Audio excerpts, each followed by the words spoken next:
नमस्कार दोस्तों, स्वागत है आपके अपने चैनल में जिसका नाम है शिवम एजुकेशन सेक्शन।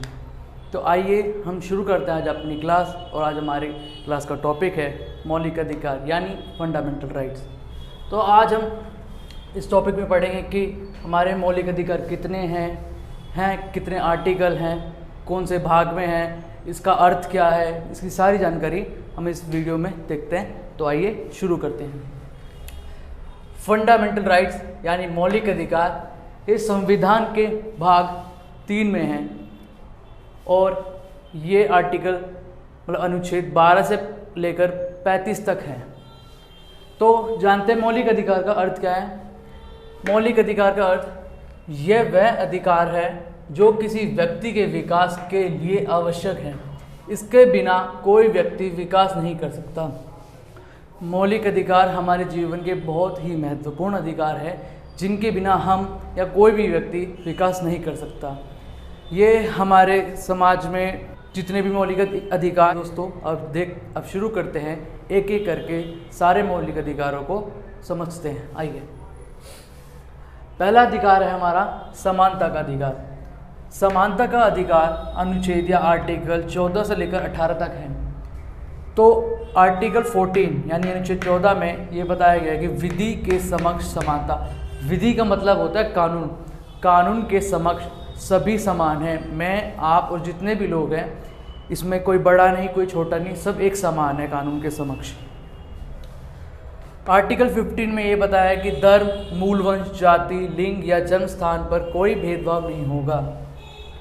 इस आर्टिकल में ये बताया धर्म, जाति, लिंग, रंग भेद किसी भी आधार पे किसी के साथ कोई भेदभाव नहीं किया जाएगा, चाहे वो काला हो, चाहे गोरा हो, चाहे छोटा हो, चाहे मोटा हो, किसी भी धर्म का हो, किसी भी लिंग का हो, सबके साथ समान व्यवहार किया जाएगा, कोई भेदभाव नहीं किया जाएगा। आर्टिकल 16 में ये बताया गया है राज्य के अधीन किसी नौकरी में नियुक्ति में समानता। किसी भी प्रकार की जॉब हो, किसी प्रकार की नौकरी, किसी प्रकार का कुछ भी काम हो, उस आर्टिकल 16 में ये बताया है कि राज्य के अधीन सभी समान हैं और किसी भी प्रकार की जॉब, चाहे छोटे क्रम का व्यक्ति हो, चाहे उच्च क्रम का हो, चाहे काला हो, किसी भी धर्म का, उसके साथ किसी भी जॉब में कोई भेदभाव नहीं होगा। आर्टिकल 17 में छुआछूत का अंत बताया गया है। छुआछूत हमारे भारतीय समाज में बहुत पहले से है। पुराने ज़माने में लोग काले गोरे का भेद करते थे, उसको छू लेते तो अगर अस्पृश्य हो जाते, अस्पृश्य को छू लेते तो मतलब उनको लगता था कि वो गंदे हो गए हैं, छोटी जाति को छू तो गंदा होता। तो छुआछूत का अंत आर्टिकल 17 के तहत कर दिया गया है। आर्टिकल 18 में ये बताया गया है कि उपाधियों का अंत। उपाधियाँ जैसे कि सैन्य में जो उपाधियाँ मिलती, जो लोग शहीद होते हैं, जो वे कहते हैं, और हमारे सैन्य और विद्या से संबंधित सम्मान होते हैं, इनके अलावा कोई भी उपाधि नहीं दी जाती। शिक्षण व्यवस्था और सैन्य को छोड़ के इन दो सम्मान के अलावा और कोई सम्मान नहीं दिया जाता। हमारा समानता का अधिकार खत्म होता है, इसमें सिर्फ इतना ही था। अब आते हैं स्वतंत्रता का अधिकार। स्वतंत्रता का अधिकार आर्टिकल 19 से लेकर 22 तक है। तो हमारा आर्टिकल 19 में ये बताया बोलने की स्वतंत्रता।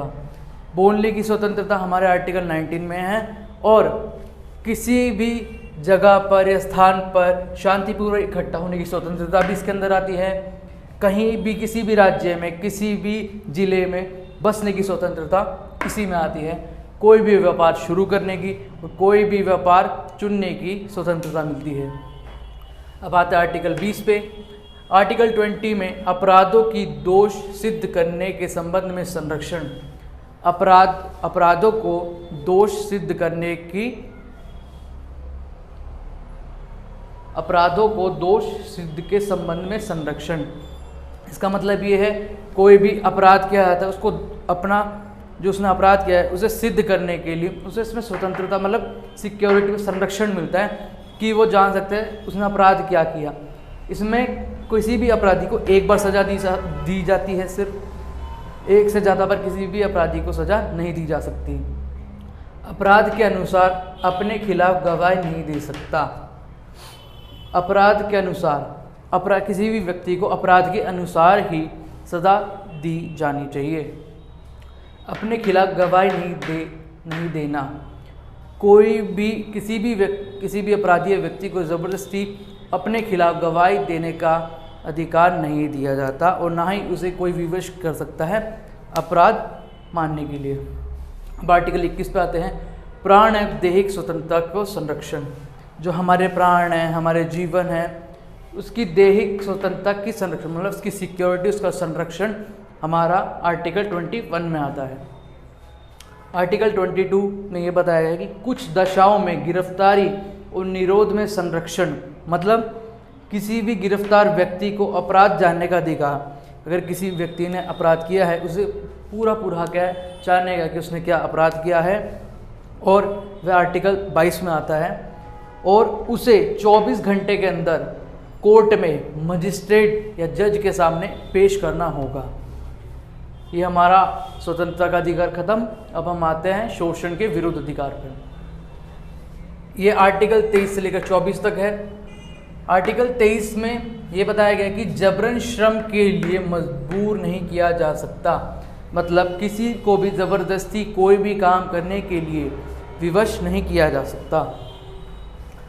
आर्टिकल 24 में ये बताया गया दास प्रथा, मनुष्य का क्रम विक्रय और बंधुआ मजदूरी का अंत। आर्टिकल 24 के तहत दास प्रथा, जो पुराने ज़माने में दास मतलब प्रथा चली आ रही थी, मनुष्य का क्रय विक्रय, मनुष्य का लेन देन होता था, और बंधुआ मजदूरी का अंत मतलब ज़बरदस्ती मजदूरी कराने का आर्टिकल 24 के तहत अंत हुआ इन बातों का। अब आते हैं धार्मिक स्वतंत्रता का अधिकार। आर्टिकल 25 से लेकर 28 तक इसमें बताया गया है। आर्टिकल 25 में ये बताया गया है अपने धर्म को अपने तरीके से पालन करना। इस आर्टिकल में ये बताया कि अपने धर्म को हम किसी भी तरह अपने ढंग से पालन कर सकते हैं। आर्टिकल 26 में आते हैं धर्म बदलने का अधिकार और अपने धर्म बदलने का अधिकार और अपनाने का अधिकार। हम एक अधिकार है आर्टिकल 26 के तहत कि हम कोई भी धर्म अपना सकते हैं और उसका पालन कर सकते हैं। आर्टिकल 27 धार्मिक क्रियाकलापों का अधिकार। इस आर्टिकल में ये बताया गया है कि कोई भी किसी भी तरह का काम हम धर्म से संबंधित कर सकते हैं। आर्टिकल 27 में बताया गया कि पूजा पाठ सत्संग का प्रचार करने की स्वतंत्रता। आर्टिकल 27 के तहत हम किसी भी धर्म की प्रचार, उसका सत्संग से पूजा पाठ कर सकते हैं। अब आते हैं हमारे सांस्कृतिक तथा शिक्षा संबंधित अधिकार। आर्टिकल 29 और 30 में इसमें बताया गया कि संस्कृति तथा शिक्षा संबंधित अधिकार क्या है। आर्टिकल 29 में ये बताया गया है कि अल्पसंख्यक वर्गों के हितों का संरक्षण, मतलब जो कम वर्ग के लोग हैं उनके हितों का संरक्षण करना, जैसे एससी निचले वर्ग के लोग, उनको ज़्यादा सहयोग करना और उनका संरक्षण करना। आर्टिकल 30 में ये बताया कि शिक्षा संस्थाओं की स्थापना करने का अधिकार। आर्टिकल 30 के तहत शिक्षण संस्थाओं का अधिकार दिया गया है। चलो दोस्तों, अब हम चलते हैं अपने आर्टिकल 32 पे, जिसमें हमारे विभिन्न 5 प्रकार के रिट हैं, और जानते हैं कि हमारा आर्टिकल 13 है लेकिन उसे बताया नहीं जाता। अब आते हैं हम उसको एक्सप्लेन करते हैं। चलिए तो जाता है। अगली वीडियो में मिलते हैं रिट्स के टॉपिक के साथ। धन्यवाद। अगर आपको मेरी वीडियो पसंद आई हो तो चैनल को सब्सक्राइब कीजिए, नीचे कमेंट कीजिए, मुझे सजेस्ट कीजिए कि आपको कहाँ मेरी वॉइस में कमी लगी, वीडियो क्वालिटी में कमी लगी, समझाने में कमी लगी, राइटिंग में कमी लगी, तो नीचे कमेंट बॉक्स में कमेंट कीजिए, वीडियो को लाइक कीजिए, शेयर कीजिए और सब्सक्राइब कीजिए। धन्यवाद।